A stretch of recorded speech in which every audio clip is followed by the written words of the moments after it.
The story starts really in 2010. I was the drive presenter at ABC Far North based in Cairns, and I've always been really interested in social justice and human rights, and I'm always asking these questions, how can society be fairer? And so I decided to put together this huge gender project, and this was quite edgy in Cairns because of the culture in that part of the world. And I asked people to come forward with their stories. So I ended up recording 9 stories, and they were played on the ABC radio all over the country. But one of the stories was ostensibly 2 gay men who had had a child via surrogacy in Russia. Well, that was the story that they told me. And they seemed to be a lovely couple. The little boy seemed to be a lovely little boy. It wasn't until 3 years later, when I was back in Canberra, I was on maternity leave with my second daughter. It turned out that these 2 men were actually horrendous paedophiles, and that they had not had this child via surrogacy in Russia. They had purchased the baby from his, I assume, poor Russian mother. And so, I mean, I can't tell you the grief that I had about that, because I'd spent a lot of time with this little boy. He had been used by paedophiles all over the world. And the things that the fathers did to this kid are just, unspeakable, really, crimes. And I mean, I still think about that kid all the time. But what happened was that conservatives in the United States got hold of this story, and then I just became, myself and my family became the subject of horrendous trolling. So it started like most trolling events start. You are going about your everyday life. I was sleep deprived. I have my tiny little daughter, and I was at home, and I just started to get this vile hate. So I got, you're a paedophile lover, you're a paedophile name, blah, blah, how could you not know?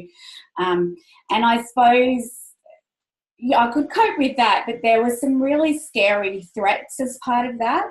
One of them was that I got a tweet saying your life is over, and I was lying in bed with my husband really late at night, and I realised that I had location services turned on Twitter.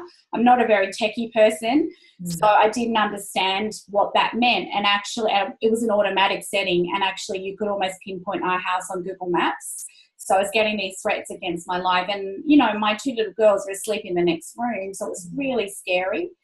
And then the other thing that happened is my mother's parents are Jews who fled the Holocaust, and we found the picture of our family on a Nazi hate website. Yeah. And that just seemed really sinister to me, and it was terrifying. And I think the thing that was even harder was nobody really knew what to do. Trolling wasn't really a thing then in Australia yet. And so the ABC kind of said to me, they tried to be supportive, but they said, do you want to call the employee assistance program? And I said, I don't need psychological help. Look, I need to know, is someone going to kill my kids? Is someone actually coming for me? Like, what does this mean? What is the nature of the threat? And so the police were a bit the same. I mean, they just sort of said, has anyone turned up at your house, love? Stay off the internet. Which for a journalist is ridiculous. It's like saying to, someone that builds houses to stay off the building site. Like, it's a ridiculous thing to say. So I really didn't know how to cope with it, and I really didn't understand the level of the threat and how to really make my family safe. How big was the danger? Yeah, that's kind of it in a nutshell. It's a much more complicated story than that, but that's kind of the gist of it. Yes, horrendous. But so, I guess why do you think that commentator tweeted this story when quite obviously you realised later on that it had been you hadn't realised they were pedophiles? I mean, there was no they had no police record. There was the New Zealand police actually discovered by accident that these fellows were paedophiles. They were incredibly sophisticated in their operation, and I mean, yes, they duped me, but they duped everybody else. They had their whole community duped. And since then, many members of that community parents, teachers at the child's school, they've all emailed me and said we had no idea. So it was silly to sort of say I was a paedophile enabler because, it was ridiculous. I think I've recently read John Ronson's book, So You've Been Publicly Shamed. Yes, I've read that. And look, I read it because he's a fantastic writer and, I'm about to write a book myself, so I was looking at his style. But in fact, it really made me think about public shaming and this kind of moral righteousness. And the fact of the matter is, MIT research shows there's a troll in all of us, actually. In the right circumstances, there's a troll in all of us. So I think that we as humans love that feeling. It's the same as hundreds of years ago there were the Salem witch trials, or, people still get stoned to death in some countries. Unfortunately, we do love to pile on and have this sort of superior feeling that we are morally correct.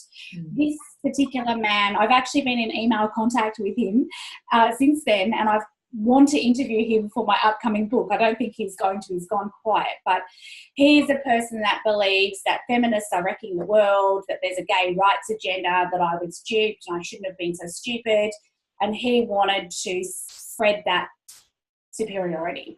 And in fact, a lot of the tweets had the writing in them. It was shame her, shame her. So this is about the feeling that you get when you are morally superior and you feel this sense of powerfulness and achievement because you are superior over someone else who's clearly stupid. So I think that's what it was about. Undermining your professional ability. Yeah. Yes, absolutely. And just, I suppose it made him feel good that he was pointing out what an idiot I was, and he was inciting other people to do the same. He wanted me shamed. It was very clear. Yes, I've read that John Ronson book too. Really and I mean, I think also if you watch Monica Lewinsky's TED Talk, it's the same kind of thing where, people want to be part of this pile on this